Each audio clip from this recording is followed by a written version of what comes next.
Hi, this is Bruce again, fighterkitecentral.com, and after doing the video series on making a buka, I thought it might be good to also have a video that shows the way to set up a buka ready to fly, how to adjust it, and how to deal with the various things that might happen while you're flying. So this is my attempt at that. Hope it helps you. First, in a buka, no matter what kind it is, no matter how big or small it is, it has a tension line that should be on the back side of the kite. And the purpose of that tension line is to put a bend or a bow in the leading edge spar of the kite. In a buka, the nose is the same shape as the tail. It's just a rectangle, except that the nose has a spar in it and the trailing edge is just plain. So this tension line needs to be adjusted to allow the kite to fly. Without it, it won't fly, or it won't fly very well, and would be a big frustration for you. Usually the tension lines have an adjustable knot, either a prusik knot or a taut line hitch or some other adjustable knot that allows you to create however much or however little amount of bend you want in the leading edge spar. Now, if you're new to flying bukas, I've found that if you actually bend the leading edge spar about equal to the distance of 3 fingers stacked up, so that your fingers are resting on the leading edge spar and just touching or almost touching the tension line itself. And at that amount of space, that shape of a bend is going to produce a kite that will fly. It may not fly exactly like you want it to after you get used to them, but you can easily adjust the amount of bend to be less or more based on the conditions and what you like in a performance of the kite. Now, a buka has a 3-point bridle. It has a yoke that's connected to the leading edge spar, and then it has a bridle line that attaches to the yoke and then near the center of the spine. And attached to this is a tow line or a tow connection loop where you attach your flying line. The knot at the that connects the loop of the upper bridle, the yoke, to this lower bridle is a lark's head knot, and it's an adjustable knot that can be moved either to the right or towards the left of the center of the kite. Now typically you would start with this knot so that the yoke was pulled tight. It would be in line with the center of the spine. And to tighten that so that it will not slip, what you do is simply spread apart the loop that's in the upper bridle line and pull it tight. And then just give it a jerk and it will make that knot secure.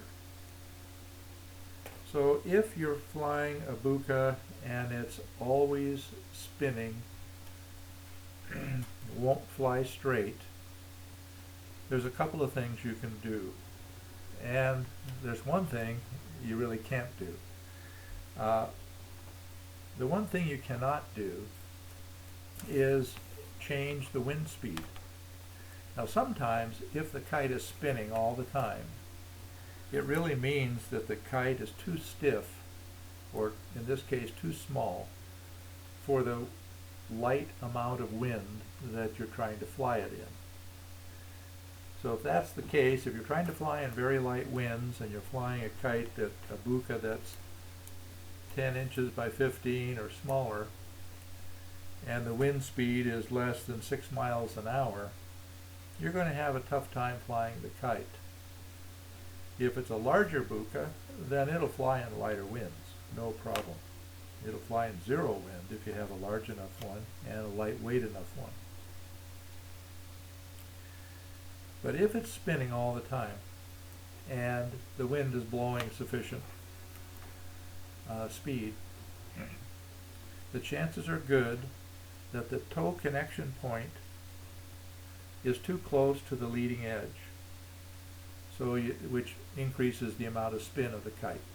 So what you want to do is move this toe connection point toward the tail, so that the kite, when held by the toe connection point, is more or less flat, or just a little bit of angle upward of the nose or the leading edge, just a little bit higher than the trailing edge. So here, now this is too far, the tail is up, not the nose, so you want the leading edge to be, the corners of the leading edge to be just a little bit above the table surface, and you want the trailing edge corners to touch the table. That's as flat as you can make it and still have it fly. As you move the toe connection towards the nose, what you're really doing is increasing the elevation or the angle of attack of the leading edge compared to the trailing edge. That makes the kite go faster, and it also makes it spin more easily. If you found that having it fly flatter does not reduce the spin much, it's always going one direction, especially like to the right, what that's telling you is that the yoke on the upper bridle line, the right hand yoke part of the line, is too short. It needs to be made longer. The way you make it longer is to pull it tight and to move the lark's head knot of the lower bridle a little bit to the left.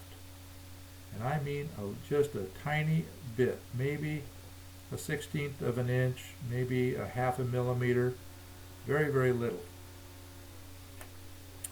And then fly the kite and see if it made an improvement so that it would, or allow the kite to fly straighter. If it did, but still turning to the right, make it a little bit longer on the right hand side by moving the lark's head knot to the left again, just a tiny amount, tighten it up, and fly it again.